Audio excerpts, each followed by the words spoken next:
All right, I'm live, y'all. This is my first time really going live. I did a test before, so hopefully y'all get your notifications. So this live gonna be about WOC. This happened probably 2000. This was a situation. Now I'm like I said, I'm still getting my hustle on. This is probably after when I was working at Cub Foods. Let me turn up my mic a little bit so it sounds nice and crispy. Hopefully, if it's peaking too much, y'all let me know. So this was after. I don't know if I was working at Cub Foods anymore. This was, like I said, this is a story probably before 2001.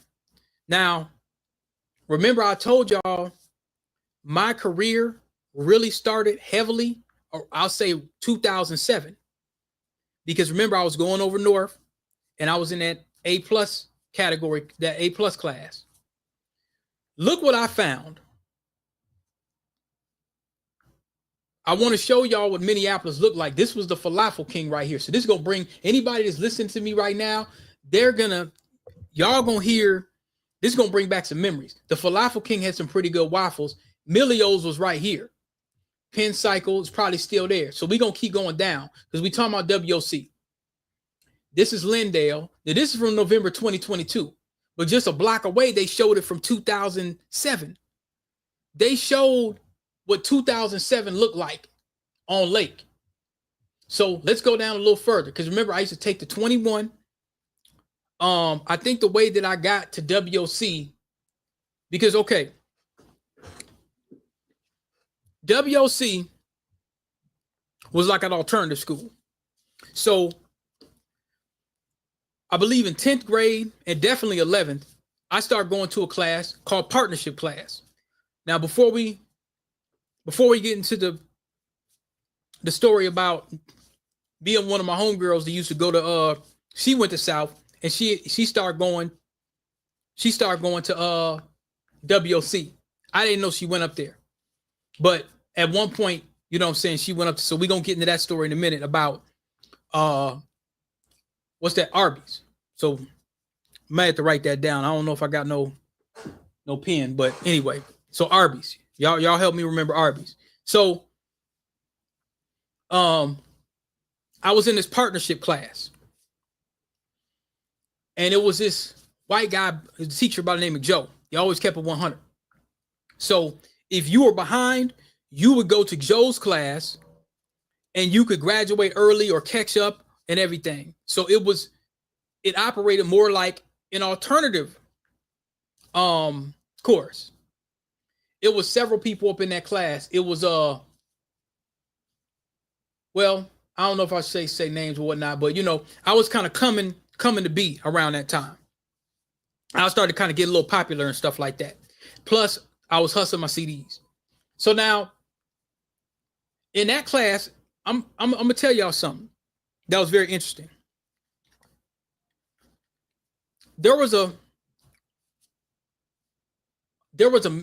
He was white and Mexican.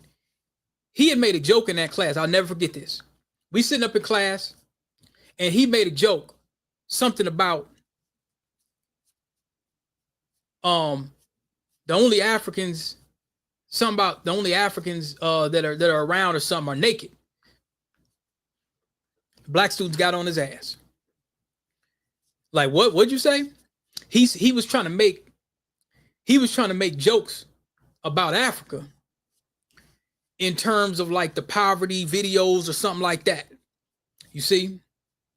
So when black folks talk about this whole black and brown coalition, people of color mess, a lot of them folks think like that. So he tried to say something slick about Africa. And he figured that, well, ain't no Africans in the room. It's just black Americans, and we gonna let it slide. We didn't. He got checked expeditiously. You see what I'm saying? Because we know that he's saying that stuff about us as well. Likely. So, more to that story, but there's no reason for me to cover that. But the thing is, I knew him. And his people had grew up around my grandma's house. So we knew the family very well. You know what I'm saying? But like I say, he was a disrespectful little kid and stuff like that. But anyway, that was in that partnership class. So we heard one of my homies. He was saying, well, you could graduate early if you go to WOC. What is WOC? WOC is WOC is basically, let me close this right here so we get better bandwidth.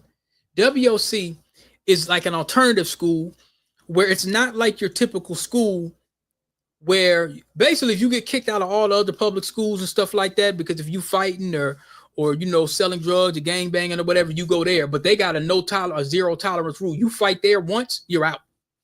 You can't come back. And a lot of people wasn't trying to mess up too much because the environment was so laxed. So they sent all the people that wanted to either graduate early, and it was people from even over north. They sent over pretty much everybody that was in a set that got kicked out of other schools. That was the first time that I met. That's why I wrote that article, that chapter in my book about Altgale Garden. I met this brother from Altgale Garden, and I didn't really know where that was, but he said, yeah, I'm from the Wild Hunters. He called it the Wild Wild. He was from Chicago. Swole dude. And he was a GD. So there was this other Latin dude, this Latin Puerto Rican. He was one too. So when they seen each other, they all extra, you know, they throwing the rakes and all this kind of, you know, they doing the most. Like I said, this whole WOC was banged out. They had everybody that couldn't go to other schools, they sent them there. So when my homie told me, he said, man, I'm going to WOC. You could leave early and you ain't got to really, you know, it's just lax and you just kind of get study on your own. You just pick up the books and study on your own, and ain't like nobody super grading. A lot of the kids would just write whatever on the paper and just turn it in. And a lot of times the teachers would just, you know what I'm saying, they just grade you. So, you know, it was real. It was independent study, which I liked. And when I heard about that, I went and signed up. I don't even know if my mom even had to sign me up, but I went there and stuff like that because he had went there. So now, before that had happened, my buddy that told me about it, I don't know if it was a year before or it might have been, you know, 10th, 11th grade, whatever it was, but we had got into a scuffle and it was like a big talk of the school. So in our neighborhood, we had gotten into a fight. And you know, we kind of stopped hanging out as much, but it was like a kind of sign of respect. It was around the time, this was kind of around the time when I was starting to get a little more popular and stuff like that. I had to get into a couple scuffles, had to give folks some hands, you know what I'm saying? And so I was kind of getting some respect, right? So, you know, life for me was getting fun. You see what I'm saying? I was starting to kind of build my confidence up, stuff like that. And so then I was able to kind of, you know, I'd move around the city and, you know, here and there, mainly in school, and I'd be selling my mixtapes and stuff like that. So that might have been around maybe 11th, 12th grade. So I did the same thing with WOC. So I found out one day I walked to before we go to WOC, before we walk into school, my homie's like, man, let's stop at Arby's. I want to put you on the egg and cheese. Man, that egg and cheese sandwich, let me tell you, that's one of the best croissant egg and cheese sandwiches I ever had in my life, is at Arby's. So I want to show y'all where I was at real quick. So we go up a little more. Oh, let's see. She said autism. I didn't know she had autism. So we're going to keep going up. It's coming up close. We're going to keep going up.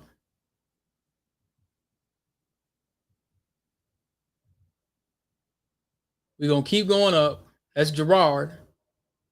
Hope I ain't going the wrong direction. I'm going back towards Popeyes. Nah, man. That's the other direction. Hold on. That's the other direction. I'm tripping. I got to go on this side of the street. Let's keep going up. Keep going up. So what I would do, I would take the 7 or the 19, any bus to get me on Lake. This is Lindale. Right here, let me tell y'all, I think right here, this block, there was like a soul food restaurant probably around 09, 010. I think it was right here. It was a soul food restaurant. They had some good Creole. They didn't last long. They got a famous Dave's there. When did they put that up? Damn, is that Dave still there? Because remember, it used to be farther up here. That shows how 2007 once again. They're showing what it looked like on 2007 once again. No, it was right here.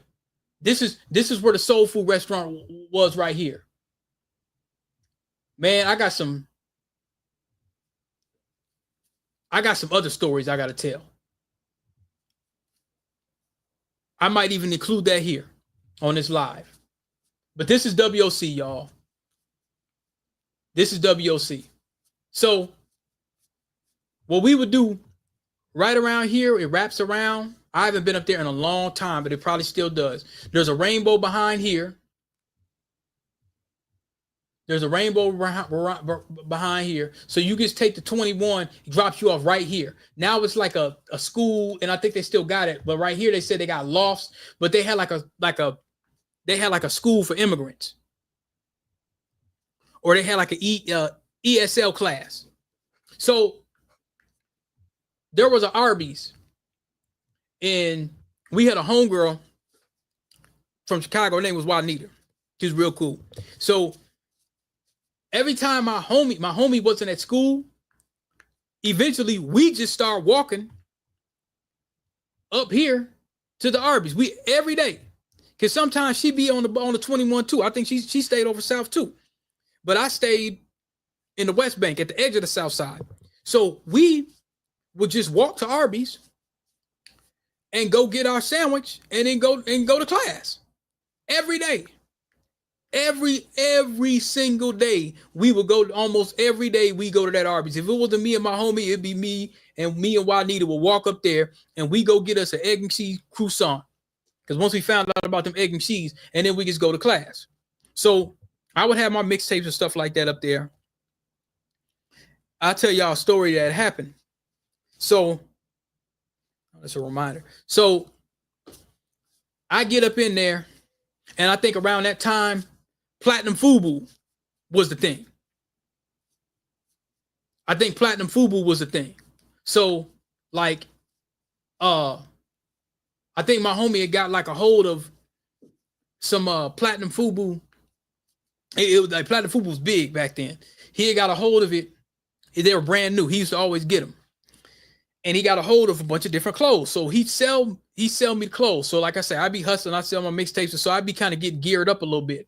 So I came in there with my Platinum Fubu like the first couple of days or whatever. And like when you come in, it's like you're the new dude. You see what I'm saying? So I'm starting to, kind of, meet all these different women from different places that I wouldn't think there was, that I didn't meet. Like I say, I didn't really talk to any girls at my school. I didn't holler at nobody at my school. I like to kind of, if I'm talking to somebody, I like to talk to somebody that wasn't at that school, because people be on your business and whatnot. So I was starting to kind of get my holler on, get my confidence up and stuff like that. So these were fun times, man. These were some fun times. I'm not even gonna lie. These were some fun times. So I'm going to the school. He's still getting my hustle on, stuff like that. They had, like I said, they had a rule. I had an issue in the school one time where it was some dude going to the school, and I knew I was going to get kicked out the school. He did something or said something, and the lines that I felt that should have been handled would have been to get me kicked out of that school. I would have probably had to go back to South or whatever the case may be. But I really didn't want to get kicked out, but he ended up I don't know what happened. But then another thing happened is I had a cell phone, and then folks around that time had a chirp. So I think eventually I did get a chirp, and I had this flip phone and I had a pager. I think I had a pager before that, because what I would used to do is, if I'm out and about, or I had a pager at one point. So if I'm hollering, I get in the pager. You see what I'm saying? So like at school, eventually I had a phone, and I think we got these phones. They might have been chirps, or we were using voice stream. After 6 o'clock, it's free. So if you call somebody, you just want to let them know what's going on and hang up. You see what I'm saying? So you had a lot of kids in that school that was hustling. It was a lot of hustling going on. So you had a lot of dudes. A couple of them had cars. Some of them did. Like the D boys that really was doing something. You see what I'm saying? So but yeah, I ended up doing pretty good at the school, graduated early. There was one incident that I had where it was some chick that wanted to holler at me. She threw a book at me because I guess I wasn't giving her the attention or whatever like that. And so, I kind of thought like, okay, yeah, this girl crazy. But on the back to that, one of the most notable people that I met, like I told you, and I was kind of starting to write a little lyrics and stuff. So the guy that I met from Art Gale Garden, he was, when I first met him, I could tell he got kicked out of a bunch of schools up here. You could tell he was fresh out of Chicago. Like literally, you could tell he ain't been there 90 days. And he had a deep accent. Yeah, Joe, and this, that, and the third. And so he was rapping. So he pulls out his book and he starts showing me all this stuff that he's doing. And when he's rapping, he sounds just like Do or Die and all them naturally. So he's rapping and he's like, yeah, Joe, psychodrama and drama ward. And he's telling me all these. I didn't know who these dudes was really like that. So after I kind of heard, he said something about Buck. And I'm like, who's Buck?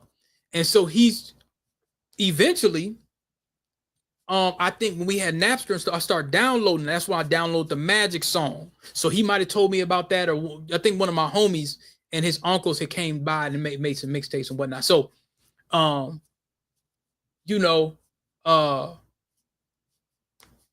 that's how I found out about that. Damn, it feels good to be a gangster. You know what I'm saying? I found out about that, and I started learning about all these, these artists that I didn't typically. Because remember, when I came up, I only listened to what I saw on the BET. You know what I'm saying? Because we didn't have 106 The Park back then. Or when I seen my brother, he had certain tapes. Like he had the Purple Tape and he had the Illmatic and all that. So these other artists around that time, Do or Die Picture, this came out in 96. I'm at WOC 99, 2000, 2001, like 2000, 2001 kind of stuff. So around the same time, I'm listening to, when the Smoke Clears came out with 3-6, that came out when I was at South. So a lot of people wanted that CD. I remember that. So I'd be sitting in my room and I'd be smoking and I'm listening to we about to blow the boy's ass off. And I heard this and I'm chopped, just sitting in my bathroom, sitting in my room with the window up, like, whoa, this. And that's when I heard, and I didn't really know who it was. And I said, that's Troy. So eventually, at some point, I bought Face Off. I think that came out in 01. But when I heard Face Off, that This Is City, I said, geez, that did it for me. And years later, when Baptized in Dirty Water, Mississippi came out, 2003 banner, I was really starting to get into the, I'd always liked UGK because the Kick Doe was on Life After Death with C Murder. So I always like, Mystical, Unpredictable and all that. And then, like I say, through BMG, you get 12 CDs for a penny. You just write the fake name and then they send you the CDs. So now the stuff such as Psychodrama, Damn, It Feels Good to Be a Gangster, all that, we had to get that off of Napster. But a lot of people had wanted mixtapes. And so I'm starting making these, made a little Chicago mix and all that. So dudes rapping And so me, I got these little 1, 2, 3 little rhymes and all this, and I'm just using all these big words just to make it, I started kind of writing, but I never really let nobody hear. But I started kind of writing maybe in like 11th grade. And I let some white girl hear. And she's like, hey, that's pretty good or whatever like that. You know what I'm saying? So I start, you know, that was probably around the time or a little after I wrote the reparations paper, and the teacher failed me for that. So when I went to WOC, I'm writing a little bit around this time. I think I'm still from time to time. I think maybe around that time I'm going to. Sometimes I go to Angel Beach Studio. So my homie was recording his album, so I'm listening to all this other stuff, and then some of my homies are trying to get in the rap game and do their thing. So I'm listening to some of that stuff. You see what I'm saying? And the Chicago dude, he's rapping real fast. Yeah, Joe, I'm from the Wild Hunters. I'm from the Wild Wild. And I still don't know where the hell this is at. And I said, where you from, man? Oh, I'm Gale Garden, Joe. And then, he was telling me a story about how he hit somebody with a brick. He was really aggressive, real swole, looked like he had did time. But he's a teenager. And I'm like, why you do that? Man, I don't even know. But now when I look back, he stayed in Gale Garden. That's a toxic donut. It could have been some chemicals in that area that caused him to, you see what I'm saying, to for something to happen to him. Let's see if this live thing is working right here. I just want to see. I want to see if it's working. I want to see if it's showing me live. Yeah, it's showing me live. Okay. All right, cool. So I'll try to mind my words a little bit, because live might ding you for whatever. So around this time, and I think I could keep this story. We're at 22 minutes right now, so I could put a couple other stories in there. So now this time I was still in high school, so this is before I really perfected my hustle, when I'm just that's all I'm doing after high school and something like that. This is before that. This is before IPR. This is before 6th Street, when I had my apartment, like 2006, 2000, was it 2007? No, 2007 I was on Lake Street. I was on Minnehaha. So I must have had my apartment like 04, 05. Yeah. It wasn't, it couldn't have been in 03, but it might have been right 04, 05. I might be able to pull that up or something like that. I want to see, because I'm interested in seeing how that looked and what I was doing, because it helps my stories. Because there's a lot of stories, y'all, especially like with technical stuff and just software that I used. I got to tell these stories, and I got to remember some of that stuff so I can start bringing some of that stuff in. So dude's telling me that he's from Gale Gardens. So I never forgot about that, brother, especially when I wrote that chapter in my book about the toxic donut and why that should be gets cleared off, made residential, educational. Black folks should get reparations and tangibles just for that, off that toxic donut. Silicon Gardens. That was a concept that I had. Will it happen? Ah, man, it's a far stretch, but it's a damn good concept that I came up with. It's a great concept. It's an excellent concept. And I know there's some talented Black folks in Chicago that could implement that and could get that going if we had the resources and all that money wasn't given to illegals in Ukraine. Yeah, we could do it. We could absolutely do it. Yes, sir. So there was a time where my guy, where we had around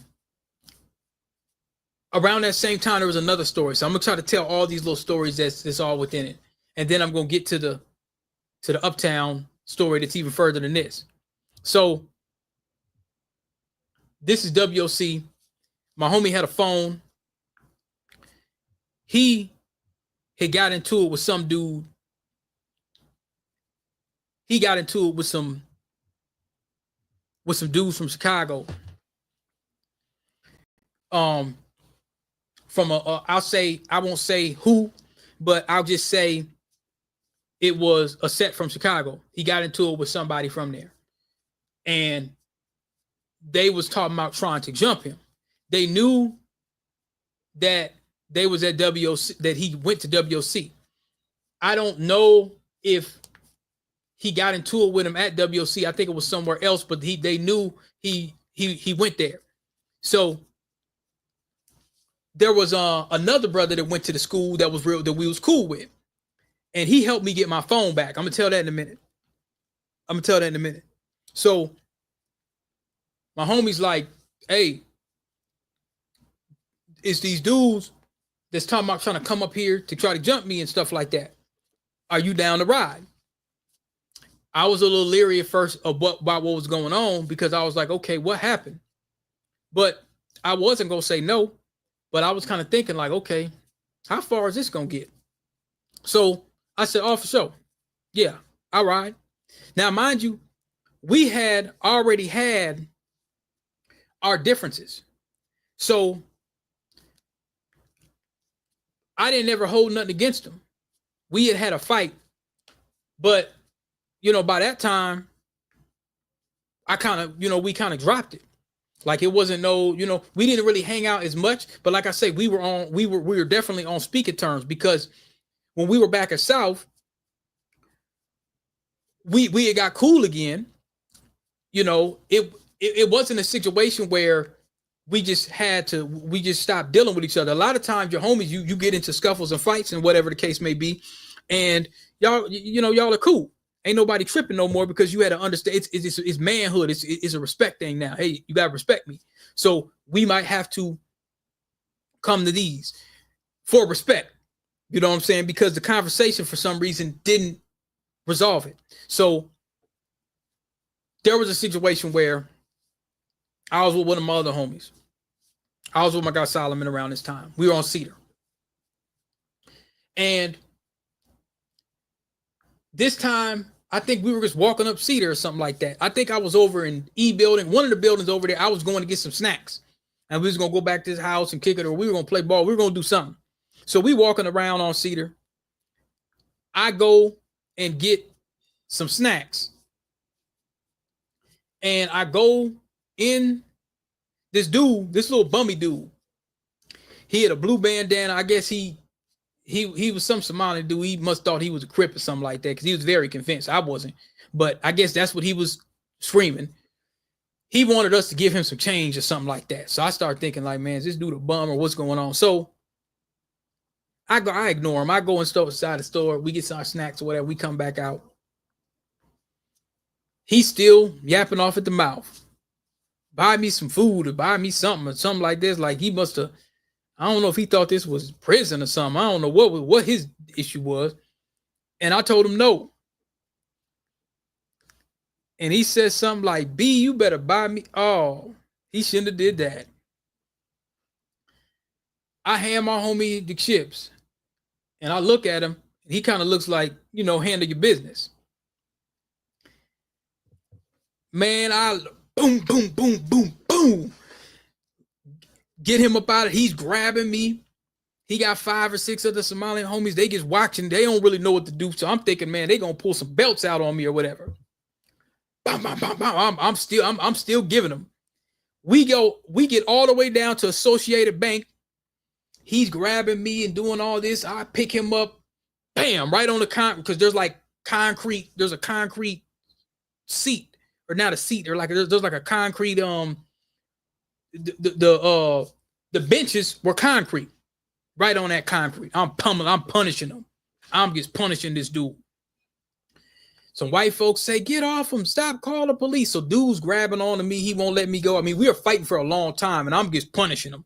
I'm kind of blind at that time. I don't even know what's going on. All I remember is I heard people yelling and screaming or whatever. But the thing is, at that time I felt violated, so I'm just giving it to him. So traffic stops on Cedar. Traffic stops on Cedar. And see, that's when, like I say, my confidence started to build up. And you got to keep in mind, I'm real short and I'm real small, but my confidence kind of beat up. So once I start getting money, and then I'm getting into these little, like I say, people at that time, nobody was thinking about weapons around that time. it was going on in Minneapolis, but you could still kind of, you see what I'm saying? You could still kind of have a fade, and everybody just goes home. That wasn't that long ago. That really wasn't that long ago. So the Somalians rushed me. I said, don't, I said, y'all, I said, y'all try to run up. I said, you gonna get it too. No, brother. They hit me with the brother. So they breaking it up. I said, because he wouldn't let me go. I had him in a headlock eventually. And the white folks hop out the car. Some white lady, I'm going to call the police. I said, shut up. So I'm telling her, get the hell on. These little white liberals going to get in our business. This is black business right here. We getting in understanding. So they speed off. They call the police or whatever. I still got him in the head. Like I said, hey, come get your boy. He keeps trying to knee me. He's kneeing me in the gut like the UFC. That's the only good licks he got. So he's kneeing me in the gut. I'm So he's kneeing me in the gut. I'm still holding on to him. I punch him with the elbow. Bow. Punch him. Come get your boy, because the fight's over. At that point, it's no point for us to keep on going. He's just mad at that point. So they finally get him off him. He gets one more lick in right before he lets me go. Boom. Hits me in my jaw. I'm like, man, it didn't even hurt. At that point, I'm kind of grinning like, man, that didn't even hurt. But, you know, it hit me. It kind of irritated me, but it didn't even hurt. So I felt like I wanted to get my lick back. My homie's like, look, man, you know. So he's like, hey, there go the law. I'm hearing sirens screaming way down there by the native projects. They kind of, you could tell they coming down. I didn't even see dude what he looked like. I'm running down Cedar past Midwest Mountaineering. I take a turn. Either I ran down Cedar past Midwest Mountaineering, or I cut off over by the bank and went around by the parking lot across the bridge. One of those, but I didn't stop till I got home. My homie must have went inside the projects. I call him up.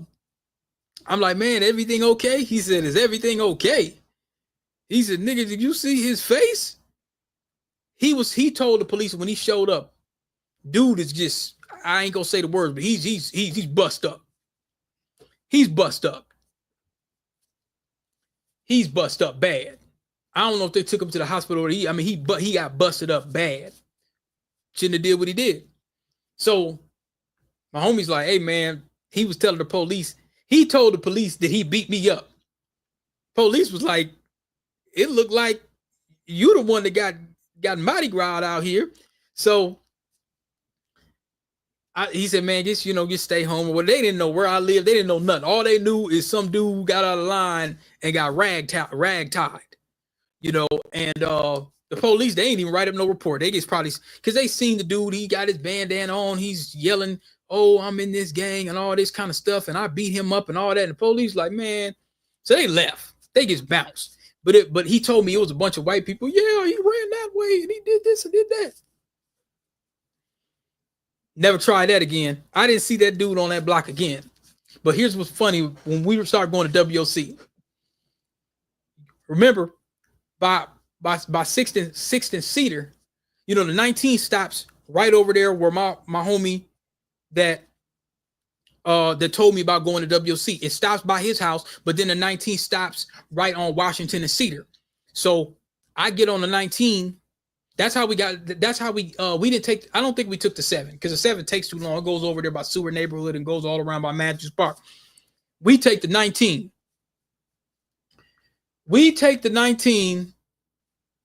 I get on one block, and then you take the 19 and get off on Lake, and then you take the 21 up to WOC, kind of up the way, the 19's on Cedar and Lake, which is maybe about 4 or 5 blocks away from where the police station that got burnt down during the Floyd lynching.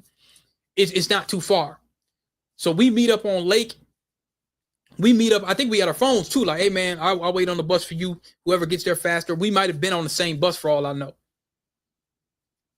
Now this whole thing happened not too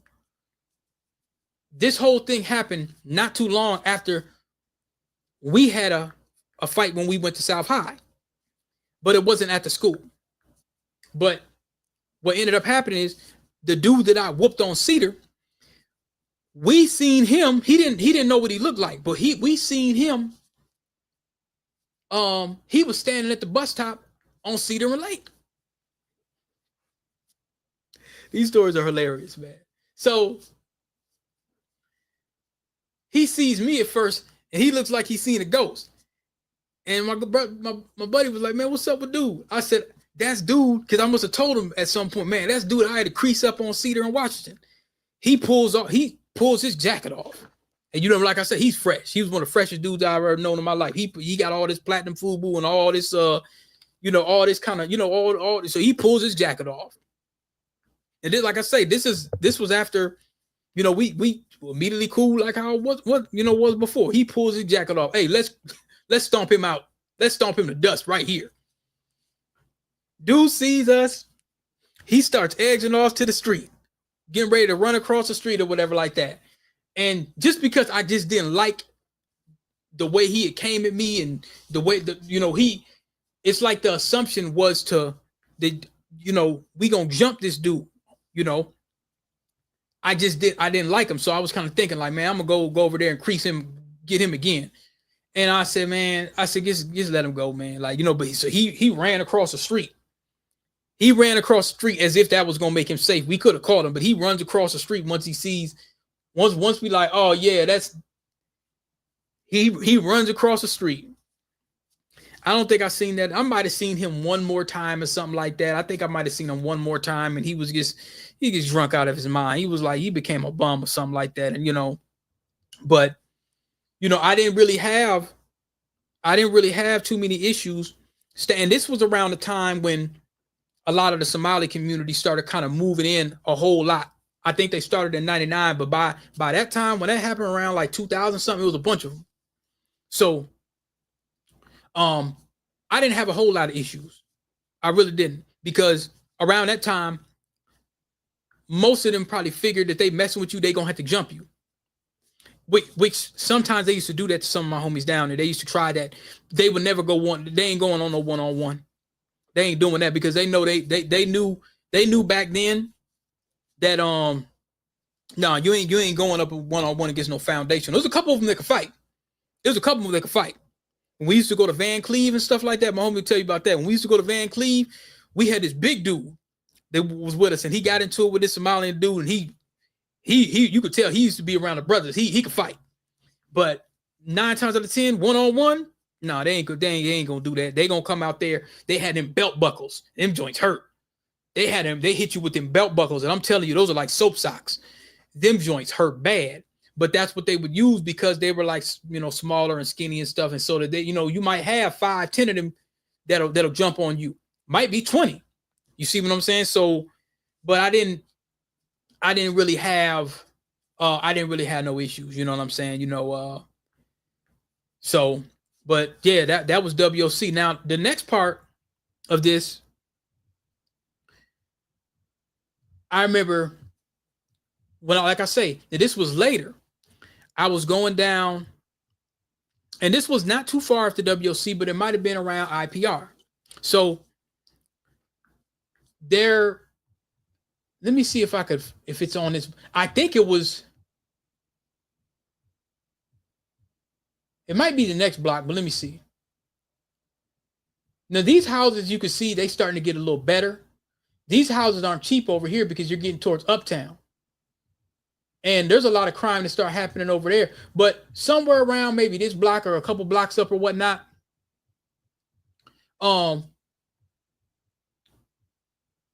somewhere around there, I was just hustling and whatnot. And I met this native chick, and she was spinning. She was breaking bread, getting mixtapes and stuff for me, like the first day. But she was she must have got my number, and she told me, she was like, man, I'm calling you. And I'm like, but she wasn't saying just like to spin. She's like, I'm calling you. And I was like, for what? She said, I'm gonna call you. Yeah, and you're gonna pick up. Like, she was kind of aggressive, like, yeah, I'm calling you. So we kind of, I won't get to a lot of, but we kind of hung out for a little bit or whatnot. And around that time when we had met them, one of my buddies that I used to, hustle with a lot. When I kind of stopped talking to her, it kind of messed stuff up because he was trying to talk to the other one, her homegirl. And I didn't, he was kind of like, damn, bro, like, why what happened or whatever, because he was really trying to get at the other one. And he couldn't get at the other one by default of me, because I think I ended up stopped talking to, the one, so, but like I say, around this time from, well, I'm gonna say 01, within these, I'll say within these 01 to 7 years, I'm gonna say those were like the golden years. You would think that the most happiest years was your childhood. They were happy when we used to play kickball and I ride bikes. I remember that with like ride bikes with Colin and Matt and Daniel and all them, and and I seen my brother had seen Daniel around it. I think downtown somewhere, and I guess my mom passed, so I'm kind of out of my mind. And he's like, man, so and so want to holler at you, but I didn't want to talk to nobody, and I was wrong for that. I should have, what I'm saying, I should have let people have it. I didn't really want to talk to nobody, man. I was kind of distraught. I wasn't open to speaking with anybody, and that's not a good thing.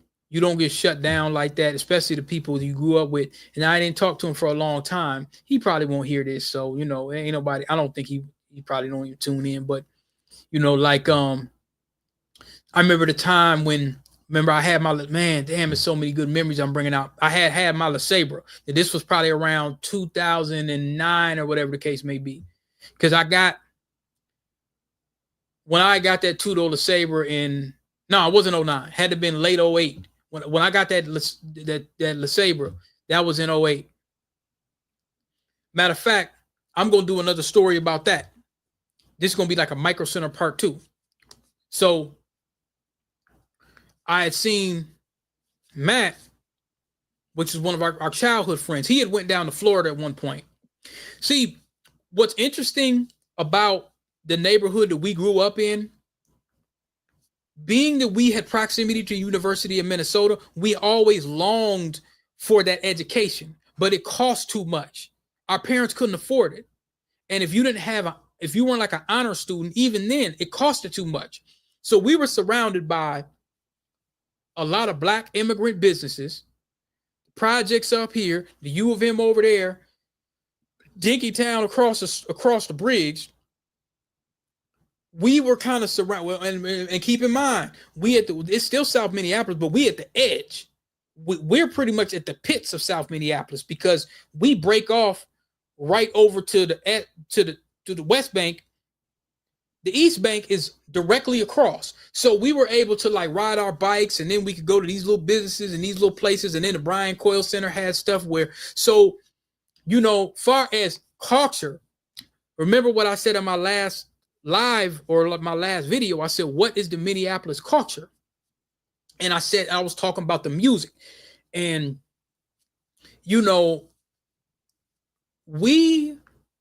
everybody that grew up in that neighborhood either went up or sunk, like holding a can, kicking a can out on fentanyl kind of stuff. They sunk. You see what I'm saying?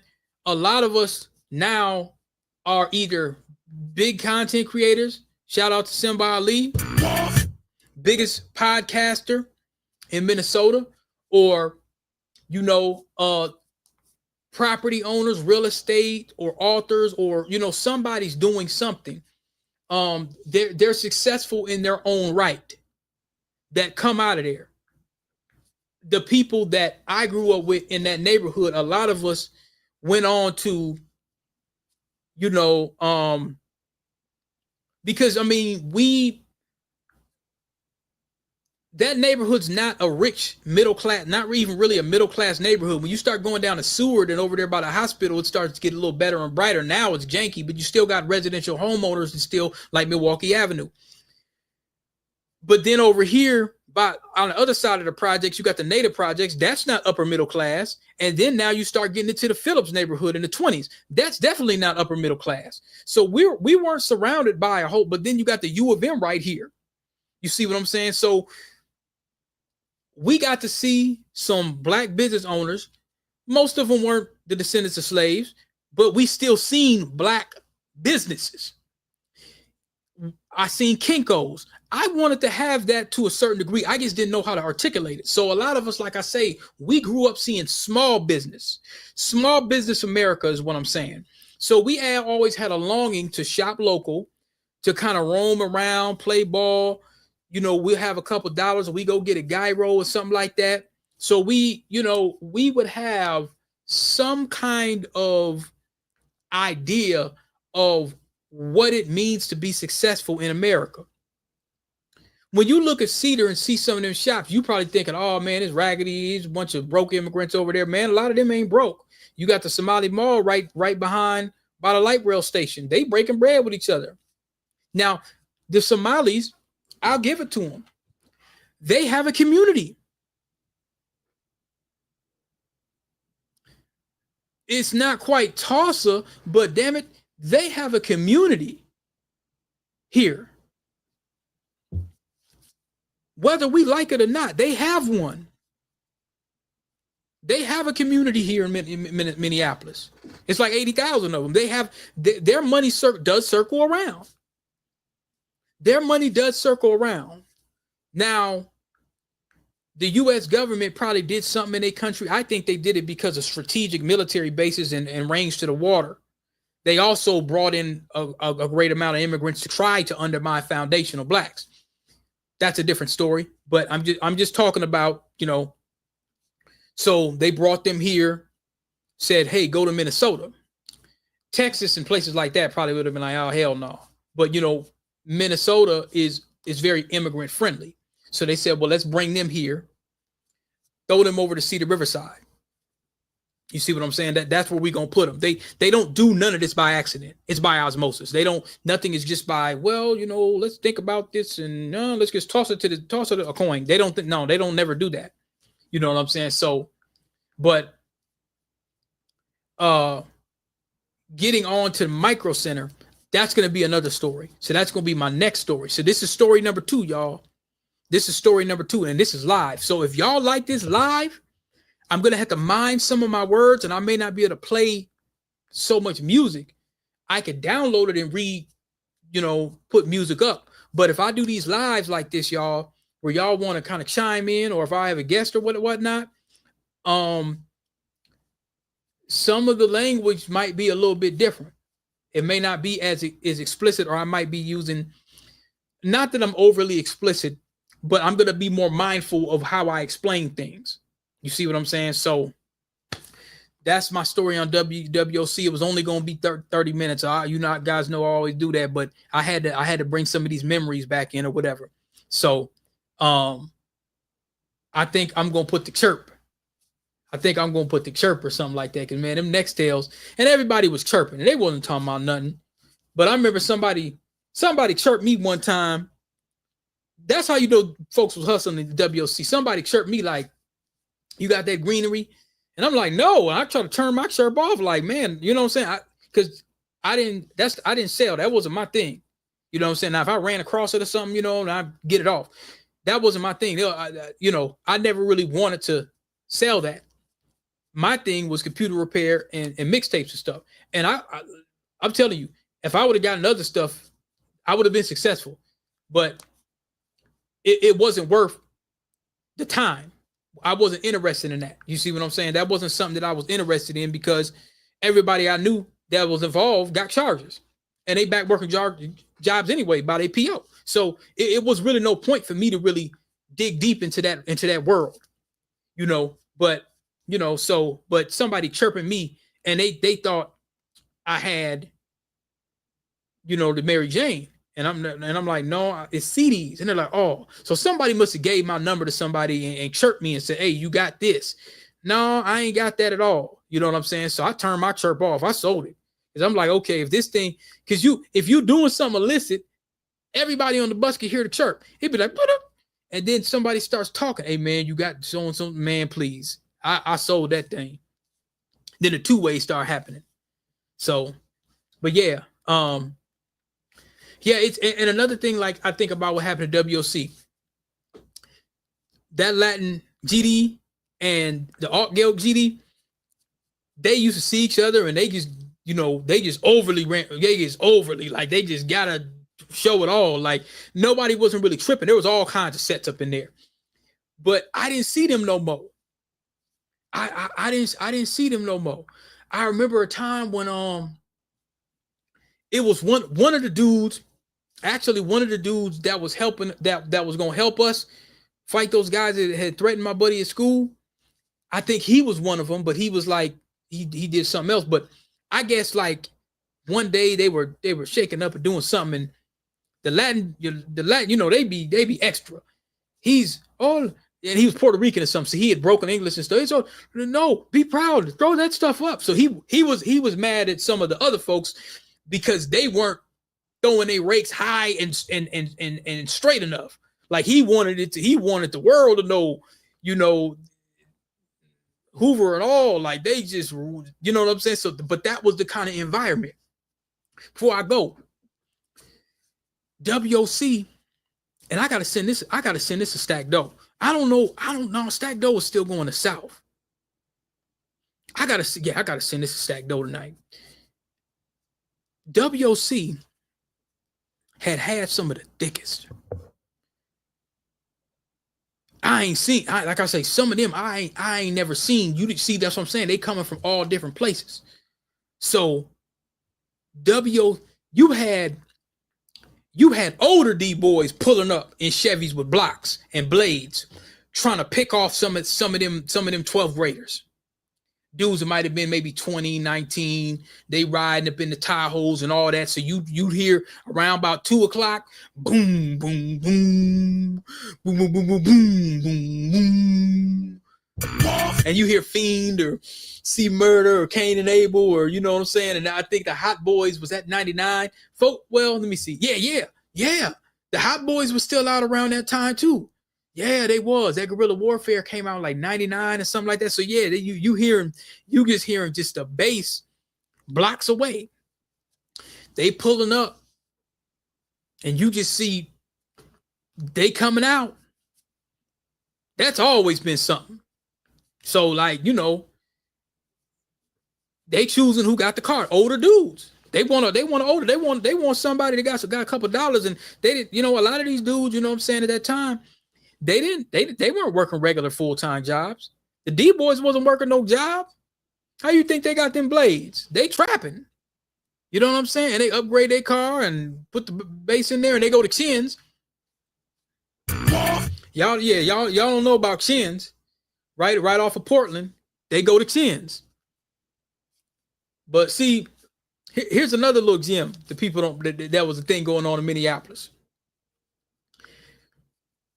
People were saying stuff on the grapevine at Chins, because Chins used to put speakers in, and I don't know if they had GPS or whatever then, but some dudes, there was something that was going on at one point in Minneapolis where, because you go and get your blades and you get your speakers put in and alarm systems, that they saying somebody that worked at Chins, I think it was Chins, where they had something like, I gotta ask Josh G about this. I'm gonna send him this one tonight. I want to see if he remembers, if he could tell me. They had some exchange where when dudes was bringing in their box Chevys, what they would do was they'd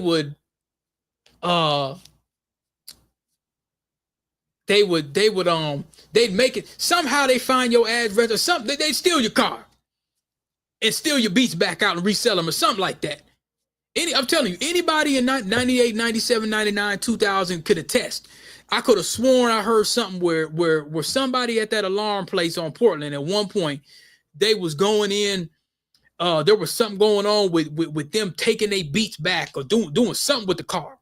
Because stealing CD players back then, or they beats and they 212s, and that was a thing.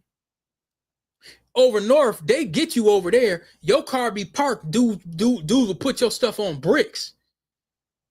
There's been some situations. There's been some situations where dudes will put your stuff right on bricks. I done heard stories of dudes taking dudes' rims, and dudes done found out who got their rims on their car. Because you know, once you got a nice set of rims, somebody gonna try to steal them.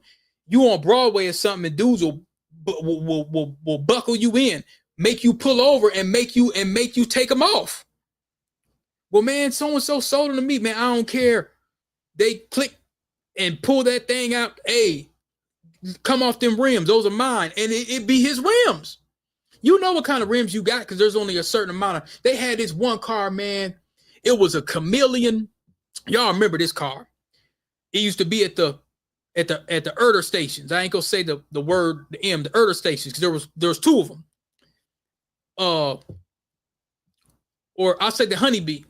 That was number 2, I think. But there was a Chameleon Riviera.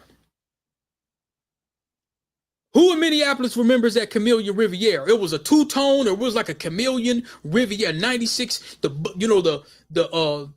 I don't want to say I think I can say Bullet. The Bullet Riviera 96 Riviera.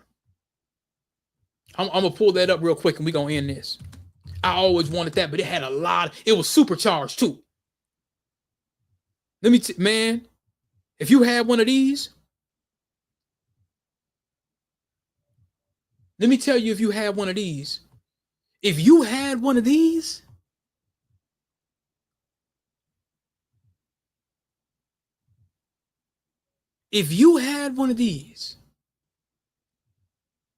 let me pull this up so y'all can see it. That was something. This dude had a Chameleon, like a Chameleon that would change colors at night. And I think he had blades, I'm not sure, but he had a Chameleon 96 Riviera. It was one, damn, I hate it when it does this. It was one of the cleanest Rivieras. That's what made me get my 2-door-79. I thought about that. I don't know who that brother is, if he's still alive. Shout out to you, brother. That's one of the reasons why I got my 79. That's one of the reasons why I got my 79. Because I used to always want the 96 Riviera. Because that joint had the supercharge. It had a supercharger in it. It was the only one that had a supercharger. It was V6, but it was turbocharged. It was a supercharger. But it had a lot of electrical problems. But you a D-boy. You could afford it. Give me the power, I beg of you. You could afford it. So now I think next we'll do the Micro Center. There was another one that I was going to do. I think about Bina 48. This one's going to be funny. This one, it's going to be spaced out. I talked about it in my book a little bit. It talks about transhumanism, but I might do this one. When I was explaining it to my homeboy, man, I almost choked because it was so funny. It was the funniest thing ever. And he didn't believe it at first. He was like, man, they got something like this. And I mean, he knew, but man, I'm telling you, that it was the funniest thing ever. So, but yeah, man, like I say, WOC was, I became a student of myself at that school, because what I enjoyed doing, I did not like the conventional style, and my career was not conventional. That's my point. I enjoyed being able to come in, do my education, do my studies by myself, not have to sit there and wait, because teachers didn't teach at WOC. You did your work, and if you had questions, and then a lot of times people me, I actually tried to learn it. They had you had to come early though, but I ain't like coming that early. They had a driver's ed school. Yes, they had a permit class or whatever, and I didn't take it as serious as I should have. They didn't have any trades, but they had I don't even think I took no math or whatever. It was mainly geography and history and all that. I was real good at social studies and all that. And y'all know how I got down on that writing. Because remember, when I was in, it was the same room as the partnership class. It was some white lady where I wrote something. She wanted me to write an essay. I wrote something and they told me I copied that. I didn't write that. They wouldn't accept it. And so I wrote another one right within an hour and a half. I wrote something just off the top. And they're like, damn, that's when they sent me to the gifted school. I think it was 11th grade. They sent me to a gifted school for like 2 days. They sent me to a gifted school. But I wrote something. And the teacher said something like, oh, you need a break. And I think I might have wrote something, and to her, it was too militant. So even back then, I wasn't doing the tap dance role. I still had some. That's before I think that's before I read Malcolm too. But she said, "Oh, it's too militant. You need a break." And so I kind of joked with her, and I said, "Well, you know, we could always call Jesse Jackson. Oh, he's a race baiter. He's a race baiter and all this kind of stuff." And I'm like, only if I would have knew about Ed Blum back then. Yeah, the teacher. And so I seen, you know, it was a lot of white liberal women, mostly white liberal women. That was at South High. So you really didn't see a lot of young black men that they pushed. And there were some smart brothers that went to South. There were some eggheads too. So I might have to do a story on South. You know, I think I already did one, but I might have to do like another one. You know what I'm saying, where I could talk a little deeper about that class. But I think the next thing I'm gonna do is the Micro Center Part 2. I'm gonna try to make that a lot shorter. So that one is not gonna be live. I think I'm gonna go ahead and just do that one so I can just edit it real quick. So all right, y'all, I'm into this stream. If you want to share it, you can share it. And I'm gonna try to figure out a way to add this to the Adventures of DP as well, because this is a Adventures of DP. All right, y'all take care.